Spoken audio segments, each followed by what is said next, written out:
Dietitian അല്ലേ? എൻ്റെ ദീദിയുടെ കുട്ടിയില്ലേ പീക്കുവിന് ഇപ്പോൾ 1 year ആയി. പക്ഷേ ദീദി ഇപ്പോഴും ബ്രസ്റ്റ് ഫീഡിങ് തന്നെ ചെയ്യുന്നത്. അത് ഓക്കെ ആണോ? സ്റ്റിൽ ബ്രസ്റ്റ് ഫീഡിങ് മാത്രമാണോ? ആണ്, അതെ.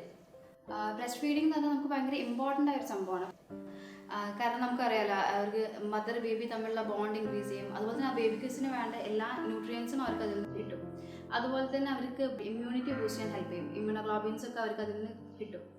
പക്ഷേ ഒരു 6 months കഴിഞ്ഞ് കഴിഞ്ഞാൽ നമ്മൾ അവർക്ക് ഈ വീനിങ് ഫുഡ്സ് ഇൻട്രൊഡ്യൂസ് ചെയ്ത് തുടങ്ങണം. കാരണം വീനിങ് ഫുഡ്സ് എന്ന് പറഞ്ഞു കഴിഞ്ഞാൽ നമ്മൾ ഈ കുറുക്കൊക്കെ കൊടുക്കുമല്ലോ ബേബീസിന്, അതുപോലെ നമ്മൾ ഈ വീനിങ് ഫുഡ്സ് ഏകദേശം ഒരു 3 stages ആയിട്ടാണ് അവർക്ക് പ്രൊവൈഡ് ചെയ്യുക. ഏതൊക്കെയാണ് 3 stages? ഫസ്റ്റ് സ്റ്റേജ് വരുന്നത് എന്താ വെച്ചാൽ നമ്മൾ ലിക്വിഡ് ഫോമിലാണ് മെയിനായിട്ട് കുട്ടികൾക്ക് കൊടുക്കുക. ലിക്വിഡ് ഫോം എന്ന് പറഞ്ഞാൽ നമ്മൾ രാഗി ഓട്ട് മീലൊക്കെ പ്രൊവൈഡ് ചെയ്യില്ല, അങ്ങനെ കൊടുക്കുക. അത് കഴിഞ്ഞ് സെക്കൻഡ് സ്റ്റേജ് വരുമ്പോൾ നമ്മൾ കുറച്ചുകൂടെ തിക്കായിട്ടുള്ള കൺസിസ്റ്റൻസിയിൽ പ്രൊവൈഡ് ചെയ്യാൻ ശ്രമിക്കുക.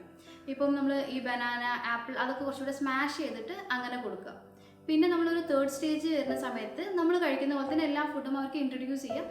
മാക്സിമം ഗ്രീൻ ലീഫി വെജിറ്റബിൾസും കാര്യങ്ങളൊക്കെ അവരുടെ ഡയറ്റിൽ ഇൻക്ലൂഡ് ചെയ്യണം. പക്ഷെ ഒരുപാട് സ്പൈസി, ഒരുപാട് സ്വീറ്റ് അത് കൊടുക്കണ്ട. ഒരുമിച്ച് കഴിക്കുമ്പം ആ ഒരു ബോണ്ട് ക്രിയേറ്റ് ചെയ്യും. അതുപോലെ തന്നെ അവർ നമ്മൾ കോപ്പ് ചെയ്യാൻ ശ്രമിക്കും. നമ്മൾ എങ്ങനെയാണ് കഴിക്കുന്നത് ആ രീതിക്ക് നോക്കും. അതുപോലെ തന്നെ അവർക്ക് സെൽഫ് ഈറ്റിംഗ് ഹാബിറ്റ്സും കൂടെ ഇൻക്രീസ് ചെയ്യാൻ ശ്രമിക്കുക. ഓക്കേടാ, ഞാൻ ദീദീൻ്റെ അടുത്ത് പറയാം.